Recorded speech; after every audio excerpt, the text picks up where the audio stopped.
ಆತ್ಮದರ್ಶನ ಕಾರ್ಯಕ್ರಮಗಳನ್ನು ವೀಕ್ಷಿಸುತ್ತಿರುವಂತಹ ಎಲ್ಲ ಪ್ರಿಯರನ್ನು ಕರ್ತನಾದ ಯೇಸು ಕ್ರಿಸ್ತನ ದಿವ್ಯನಾಮದಲ್ಲಿ ನಾನು ವಂದಿಸ್ತೇನೆ. ಈ ಕಾರ್ಯಕ್ರಮಗಳನ್ನು ನೀವು ಕ್ರಮವಾಗಿ ವೀಕ್ಷಿಸ್ತಾ ಇದ್ದೀರಿ. ನಿಮಗೆ ನನ್ನ ಕೃತಜ್ಞತೆಗಳು. ಮಾತ್ರವಲ್ಲದೆ ಈ ಕಾರ್ಯಕ್ರಮಗಳಿಗಾಗಿ ಪ್ರಾರ್ಥನೆ ಮಾಡಬೇಕೆಂಬುದಾಗಿ ಎಲ್ಲ ದೇವ ಜನರನ್ನು ನಾನು ವೈಯಕ್ತಿಕವಾಗಿ ಕೇಳಿಕೊಳ್ಳುತ್ತೇನೆ. ಈ ದಿವಸ ಈ ಕಾರ್ಯಕ್ರಮಗಳನ್ನು ಮುಂದುವರಿಸುವಾಗ ದೇವರ ಆಶೀರ್ವಾದಕ್ಕಾಗಿ ನಾವು ಪ್ರಾರ್ಥಿಸೋಣ. ಪ್ರೀತಿಯುಳ್ಳ ಸ್ವಾಮಿ, ನೀನು ನಮಗೆ ಕೊಟ್ಟಿರುವಂಥ ನಿನ್ನ ವಾಕ್ಯಕ್ಕಾಗಿ ಸ್ತೋತ್ರ. ನಿನ್ನ ವಾಕ್ಯದ ಸತ್ಯದಲ್ಲಿ ನಾವು ನೆಲೆಗೊಂಡು ಮುಂದುವರಿಯುವಂತೆ ಕೃಪೆ ಮಾಡು. ನಿನ್ನ ವಾಕ್ಯದ ಸತ್ಯಗಳನ್ನು ಗ್ರಹಿಸಿಕೊಳ್ಳುವಂತೆ ಕೃಪೆ ತೋರಿಸು.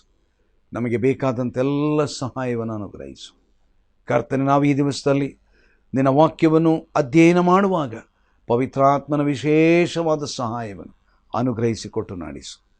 ನಾವು ಬೇಡಿದ್ದನ್ನು ಬೇಡದೆ ಬಿಟ್ಟು ಅವುಗಳನ್ನು ಯೇಸು ಕ್ರಿಸ್ತನ ದಿವ್ಯನಾಮದಲ್ಲಿ ಅನುಗ್ರಹಿಸು.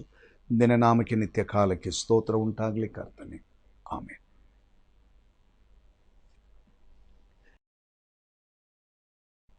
ಪ್ರಕಟಣೆ ಗ್ರಂಥ 12ನೇ ಅಧ್ಯಾಯ. ಕಳೆದ ವಾರ 12ನೇ ಅಧ್ಯಾಯದ ಒಂದು ಪೀಠಿಕಾ ರೂಪವಾಗಿ ಕೆಲವು ವಿವರಣೆಗಳನ್ನು ನಾನು ಕೊಟ್ಟೆ.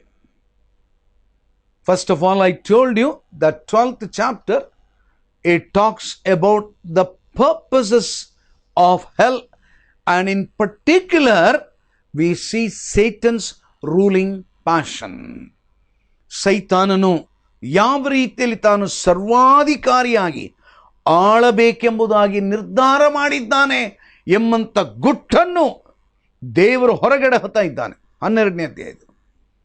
ಇದು ಬಹಳ ಗಂಭೀರವಾದಂಥ ಒಂದು ಸತ್ಯ. ನಾನು ಕಳೆದ ಸಾರಿ ಹೇಳಿದೆ, ಈ 12ನೇ ಅಧ್ಯಾಯದಲ್ಲಿ 3 ಪ್ರಾಮುಖ್ಯವಾದಂಥ ವಿಚಾರಗಳು ನಮ್ಮ ಗಮನವನ್ನು ಅದು ಆಕ್ರಮಿಸುವಂಥದ್ದಾಗಿದೆ. ನಾವು ಅದನ್ನು ಕ್ರಮಬದ್ಧವಾಗಿ ಆಲೋಚನೆ ಮಾಡೋಣ. Number 1, the woman. Number 2, the war.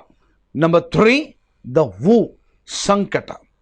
ಇವತ್ತಿನ ದಿವಸ ನಮಗೆ ಇರುವಷ್ಟು ಸಮಯದಲ್ಲಿ ಈ ಮೊದಲನೇ ಭಾಗವನ್ನು ನಾವು ಸ್ವಲ್ಪ ಆಲೋಚನೆ ಮಾಡೋಣ. ಅನೇಕ ವಿಚಾರಗಳು ಇದರಲ್ಲಿ ನಾವು ಕಲಿಯಬೇಕಾಗಿದೆ. ಇದಕ್ಕೆ ಸಂಬಂಧಪಟ್ಟು ನಾವು ಮೊದಲಿನ 6 ವಚನಗಳನ್ನು ನಾವು ಓದಿಕೊಳ್ಳೋಣ. ಪ್ರಕಟಣೆ ಗ್ರಂಥ 12ನೇ ಅಧ್ಯಾಯ ಮೊದಲಿನ 6 ವಚನಗಳು. ಅದರ ತಲೆಬರಹ ಹೀಗೆ ಉಂಟು: ಘಟಸರ್ಪವನ್ನು 2 ಮೃಗಗಳನ್ನು ಕುರಿತದ್ದು. ಘಟಸರ್ಪವು ತೇಜೋಮಯವಾದ ಸ್ತ್ರೀಯ ಕೂಸನ್ನು ನುಂಗುವುದಕ್ಕೆ ಪ್ರಯತ್ನಿಸಿದ್ದು. ಪರಲೋಕದಲ್ಲಿ ಒಂದು ಮಹಾ ಲಕ್ಷಣವು ಕಾಣಿಸಿತು. ಅದೇನೆಂದರೆ, ಸೂರ್ಯನನ್ನು ಧರಿಸಿಕೊಂಡಿದ್ದ ಒಬ್ಬ ಸ್ತ್ರೀ ಇದ್ದಳು. ಆಕೆಯ ಕಾಲುಗಳ ಕೆಳಗೆ ಚಂದ್ರನಿದ್ದನು. ಆಕೆಯ ತಲೆಯ ಮೇಲೆ 12 ನಕ್ಷತ್ರಗಳುಳ್ಳ ಒಂದು ಕಿರೀಟವಿತ್ತು. ಆಕೆಯು ಗರ್ಭಿಣಿಯಾಗಿದ್ದು ಪ್ರಸವ ವೇದನೆಯಿಂದ ಸಂಕಟ ಪಡುತ್ತಾ ಕೂಗುತ್ತಿದ್ದಳು. ಪರಲೋಕದಲ್ಲಿ ಮತ್ತೊಂದು ಲಕ್ಷಣವು ಕಾಣಿಸಿತು. ಅದೇನೆಂದರೆ, ಕೆಂಪಾದ ಮಹಾಘಟ ಸರ್ಪವಿತ್ತು. ಅದಕ್ಕೆ 7 ತಲೆಗಳು 10 ಕೊಂಬುಗಳೂ ಇದ್ದವು. ಅದರ ತಲೆಗಳ ಮೇಲೆ 7 ಮುಕಟಗಳೂ ಇದ್ದವು. ಅದರ ಬಾಲವು ಆಕಾಶದಲ್ಲಿರುವ ನಕ್ಷತ್ರಗಳೊಳಗೆ 1/3 ಭಾಗವನ್ನು ಎಳೆದು ಭೂಮಿಗೆ ಹಾಕಿತು. ಹೆರುತ್ತಿದ್ದ ಆ ಸ್ತ್ರೀಯು ಹೆತ್ತ ಕೂಡಲೇ ಆಕೆಯ ಮಗುವನ್ನು ನುಂಗಿಬಿಡಬೇಕೆಂದು ಆ ಘಟಸರ್ಪವು ಅಲ್ಲೇ ಕಾದುಕೊಂಡಿತ್ತು. ಆಕೆ ಜನಾಂಗಗಳನ್ನು ಕಬ್ಬಿಣದ ಕೋಲಿನಿಂದ ಆಳಬೇಕಾದ ಒಂದು ಗಂಡು ಮಗುವನ್ನು ಹೆತ್ತಳು. ಆ ಕೂಸು ಪಕ್ಕನೆ ದೇವರ ಬಳಿಗೂ ಆತನ ಸಿಂಹಾಸನದ ಬಳಿಗೂ ಎತ್ತಲ್ಪಟ್ಟಿತು. ಆ ಸ್ತ್ರೀಯು ಅರಣ್ಯಕ್ಕೆ ಓಡಿ ಹೋದಳು.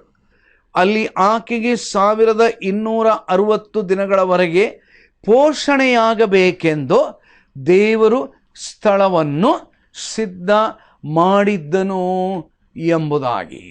ದೇವರು ಈ ವಾಕ್ಯವನ್ನು ನಮಗೆ ಆಶೀರ್ವಾದ ಮಾಡಿಕೊಡಲಿ. Chapter 12 verses 1 to 6. ನಾವೀಗ ಇಲ್ಲಿ ನೋಡುತ್ತಿರುವಂತಹದ್ದು ಒಬ್ಬ ಸ್ತ್ರೀಯ ಕುರಿತಾಗಿ.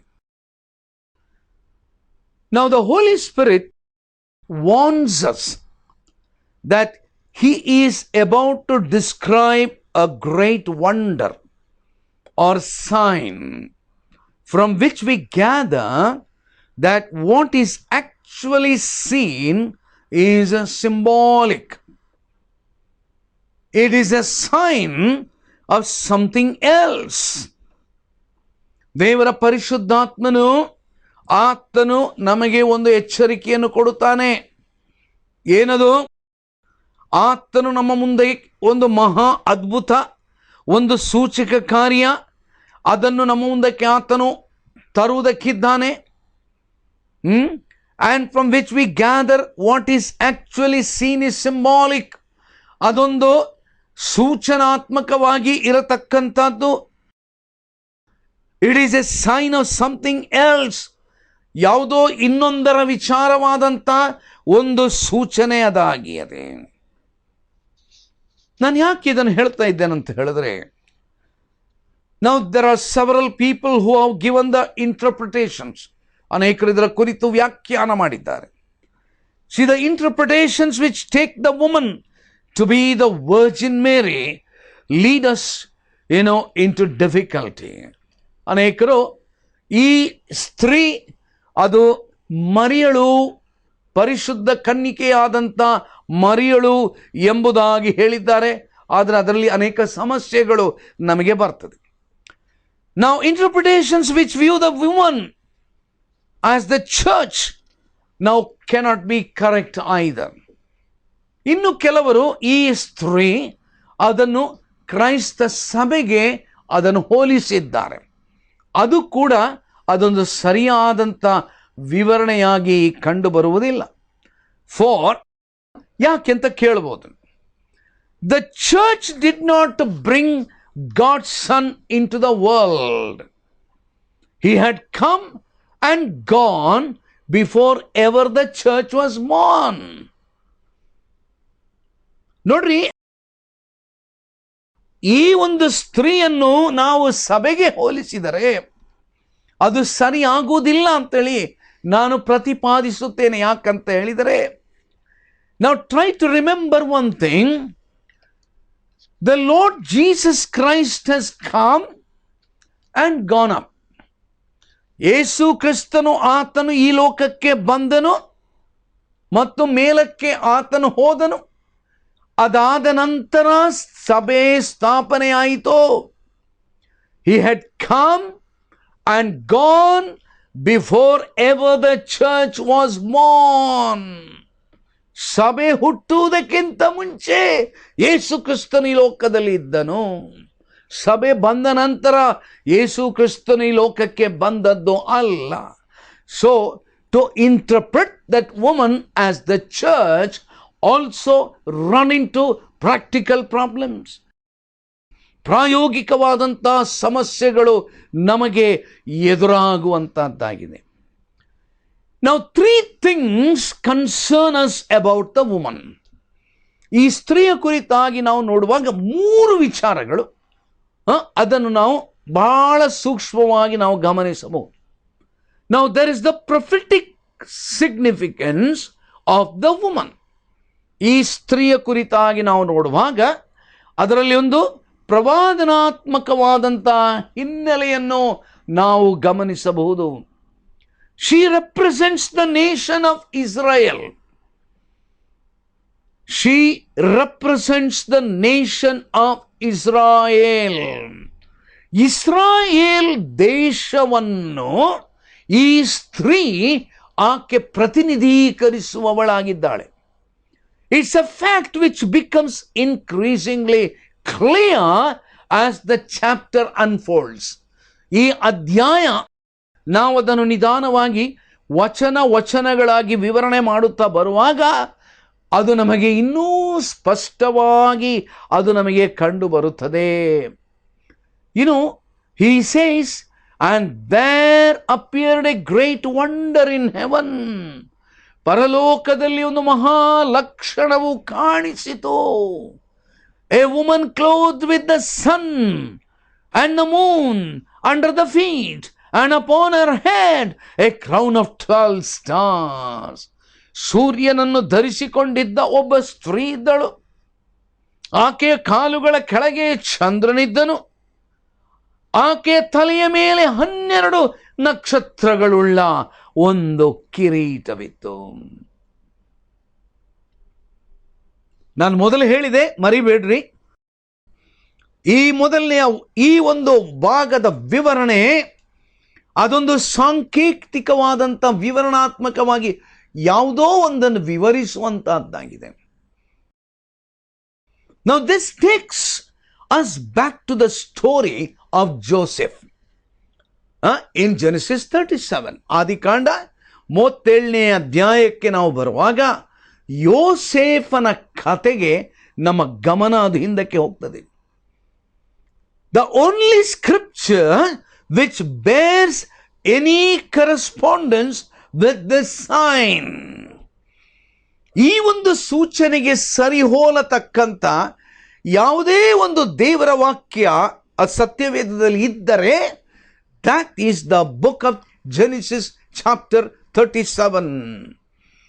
ಆದಿಕಾಂಡ 37ನೇ ಅಧ್ಯಾಯ. ನಾವೀಗ ಅದನ್ನೆಲ್ಲ ಓದಲಿಕ್ಕೆ ನಮಗೆ ಆಗುವುದಿಲ್ಲ. ದಯಮಾಡಿ ನಿಮ್ಮ ಕೈಯಲ್ಲಿ ಸತ್ಯವೇದ ಇದ್ದರೆ ನೀವು ಈ ವಾಕ್ಯವನ್ನು ಪ್ರತ್ಯೇಕವಾಗಿ ಅಧ್ಯಾಯವನ್ನು ಬಹಳ ದೀರ್ಘವಾಗಿ ಓದಬೇಕೆಂಬುದಾಗಿ ನಾನು ಕೇಳಿಕೊಳ್ಳುತ್ತೇನೆ. Now, in this chapter, we see that Joseph dreamed that the sun and the moon and the 11 stars made obeisance to him. ನಾವಲ್ಲಿ ಏನು ನೋಡ್ತೇವೆ? ನಾವು ಅವನಿಗೊಂದು ಕನಸು ಬಿತ್ತಲ್ಲ, ಕತೆ ಓದಿದವರಿಗೆ ನಿಮಗೆ ಜ್ಞಾಪಕ ಇರ್ಬೋದು. ಏನದು ಕನಸು?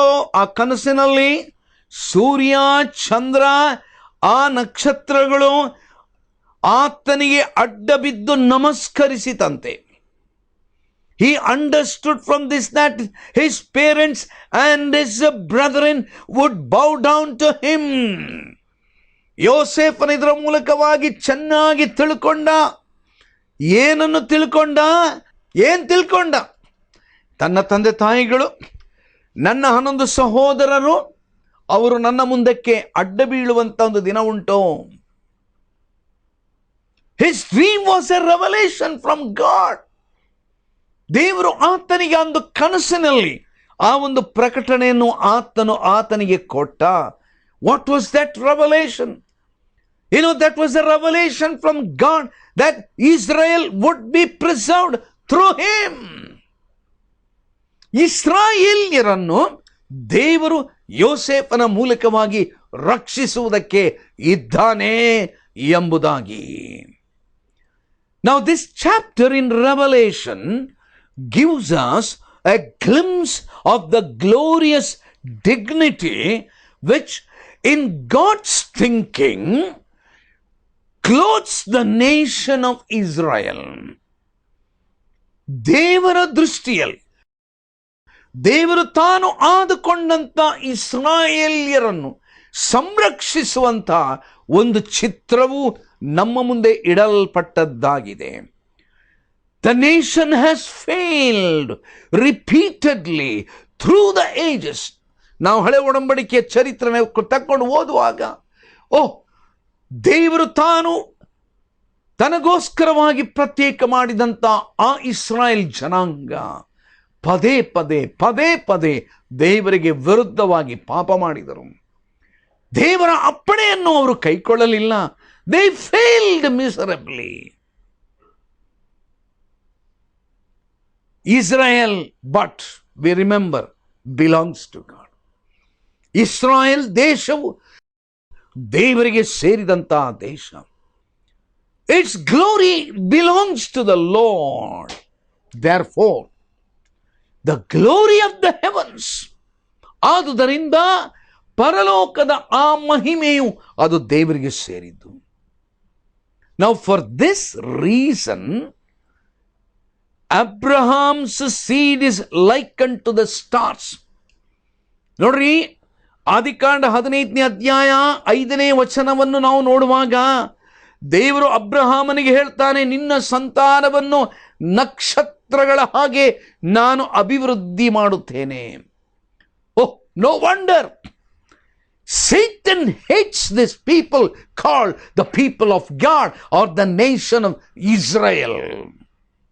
ನನ್ನ ಪ್ರಿಯರೇ, ಈ ದಿವಸದಲ್ಲಿ ಸೈತಾನನು ಬಹಳವಾಗಿ ವಿರೋಧಿಸುವಂತ, ಬಹಳವಾಗಿ ಹಗೆ ಮಾಡತಕ್ಕಂಥ ಒಂದು ರಾಷ್ಟ್ರವಿದ್ದರೆ ಬೇರೆ ಯಾವ ರಾಷ್ಟ್ರ ಅಲ್ಲ, ಅದು ಇಸ್ರಾಯೇಲ್ ರಾಷ್ಟ್ರ.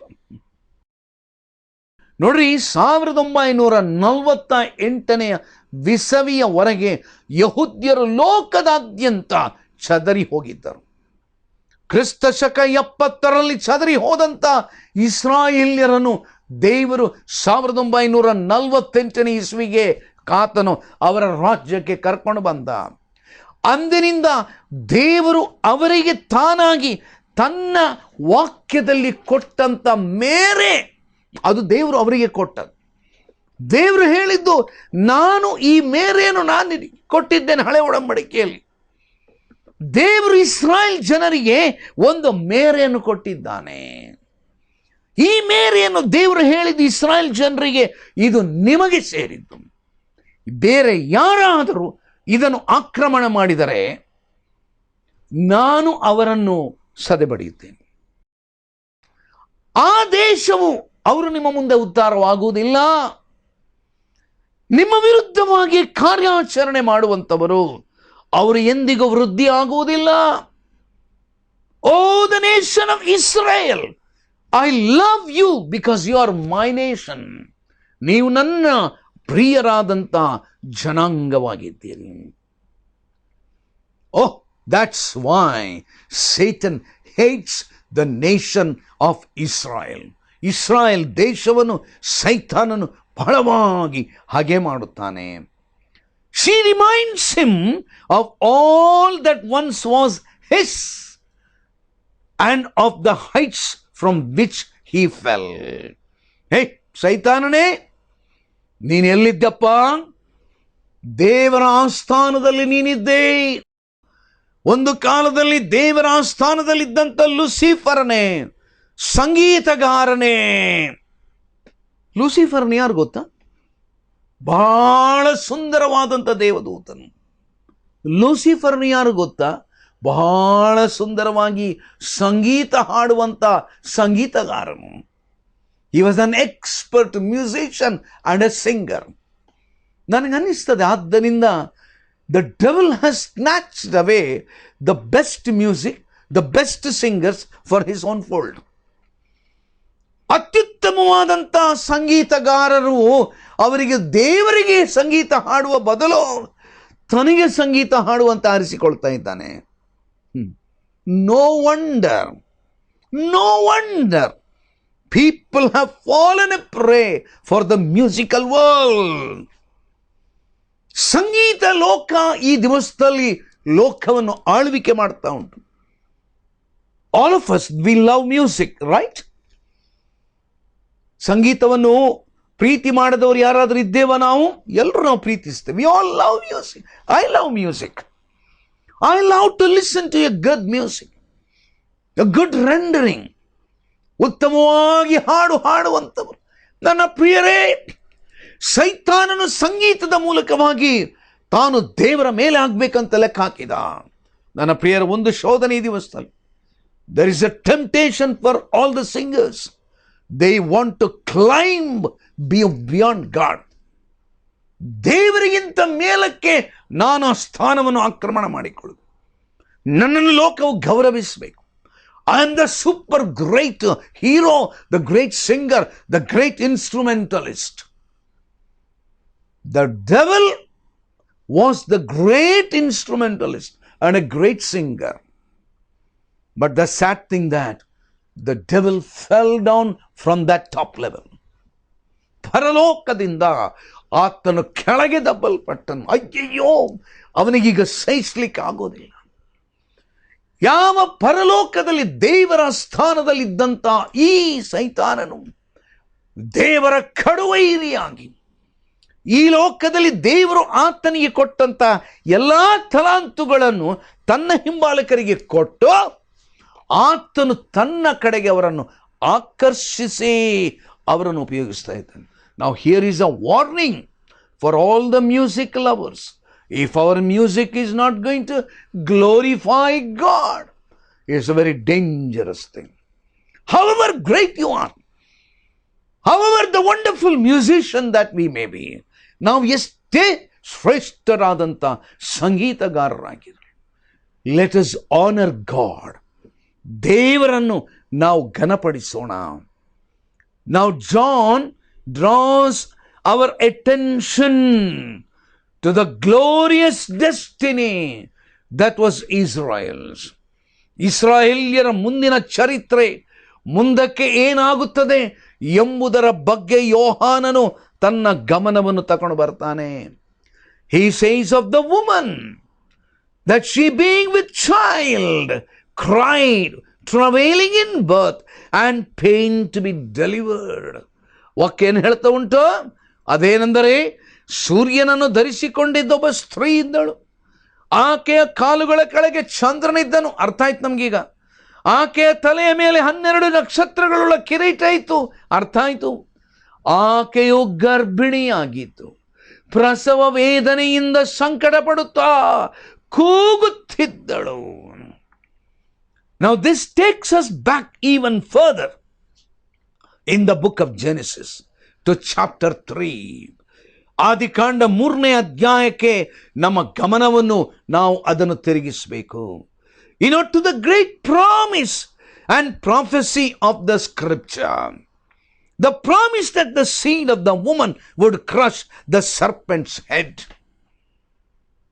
ದೇವರು ಮಾಡಿದಂಥ ವಾಗ್ದಾನ, ಸ್ತ್ರೀಯಲ್ಲಿ ಹುಟ್ಟಿದಂಥ ಒಬ್ಬ ವ್ಯಕ್ತಿಯು ಆ ಸರ್ಪದ ತಲೆಯನ್ನು ಜಜ್ಜುವುದು.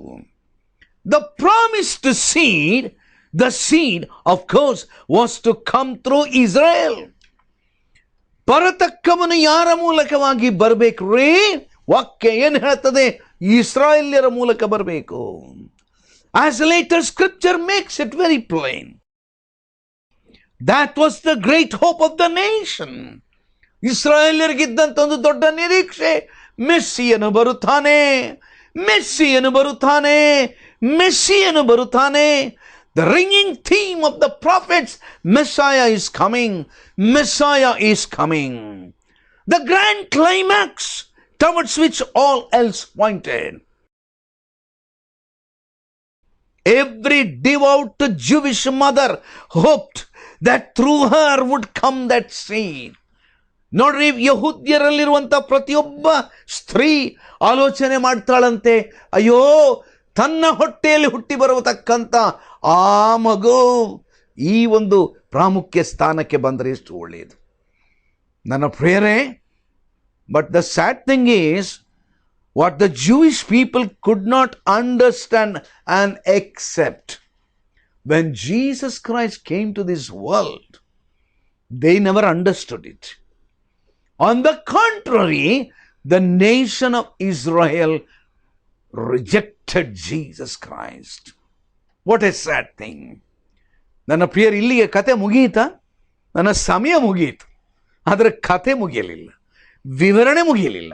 ನಾವಿನ್ನೂ ಅರ್ಧದಲ್ಲಿದ್ದೇವೆ, ಇನ್ನೂ ಕೇಳಬೇಕು, ಇನ್ನೂ ಕಲೀಲಿಕ್ಕುಂಟು. ನನ್ನ ಪ್ರಿಯರೇ, ಬಹಳ ಜಾಗೃತಿಯಾಗಿ ಮುಂದಿನ ವಾರ ನೀವು ಅದನ್ನು ಗಮನಿಸಿ. We will prayerfully go through this chapter. The Lord will help us to understand. May God bless you. ದೇವರು ನಿಮ್ಮನ್ನು ಆಶೀರ್ವದಿಸಲಿ. ಚಿಕ್ಕ ಪ್ರಾರ್ಥನೆ ಮಾಡೋಣ. ಪ್ರೀತಿಯುಳ್ಳ ಸ್ವಾಮಿ, ನಿನ್ನ ಉದ್ದೇಶದಲ್ಲಿರತಕ್ಕಂಥ ಇಸ್ರಾಯೇಲ್ ಜನಾಂಗ, ಅವರ ಮೂಲಕವಾಗಿ ನೀನು ಮುಂದಕ್ಕೆ ಮಾಡಲಿಕ್ಕಿರುವಂಥ ಕಾರ್ಯ, ನಾವಿದರ ಅಮೂಲ್ಯವಾದ ಸತ್ಯಗಳನ್ನು ಕಲಿಯುತ್ತಿರುವಾಗ ನಿನ್ನ ಪರಿಶುದ್ಧಾತ್ಮನ ಮೂಲಕವಾಗಿ ನೀನಿದನ್ನು ನಮಗೆ ಸ್ಪಷ್ಟೀಕರಿಸೆಂಬುದಾಗಿ ಪ್ರಾರ್ಥಿಸ್ತೇವೆ. ಅನೇಕ ವಿಚಾರಗಳನ್ನು ನಾವು ಕಲೀಲಿಕ್ಕುಂಟು. ತಾಳ್ಮೆಯಿಂದಲೂ ದೀನತೆಯಿಂದಲೂ ನಿನ್ನ ಪವಿತ್ರಾತ್ಮನ ಸಹಾಯದಿಂದಲೂ ನಾವು ಕಲಿಯುವುದಕ್ಕೆ ಕೃಪೆ ಮಾಡು. ನಮ್ಮ ಪ್ರಾರ್ಥನೆಯನ್ನು ಯೇಸು ಕ್ರಿಸ್ತನ ದಿವ್ಯನಾಮದಲ್ಲಿ ಲಾಲಿಸಿದ್ದಕ್ಕಾಗಿ ನಿನಗೆ ಸ್ತೋತ್ರವಾಗಲಿ. ಆಮೇನ್.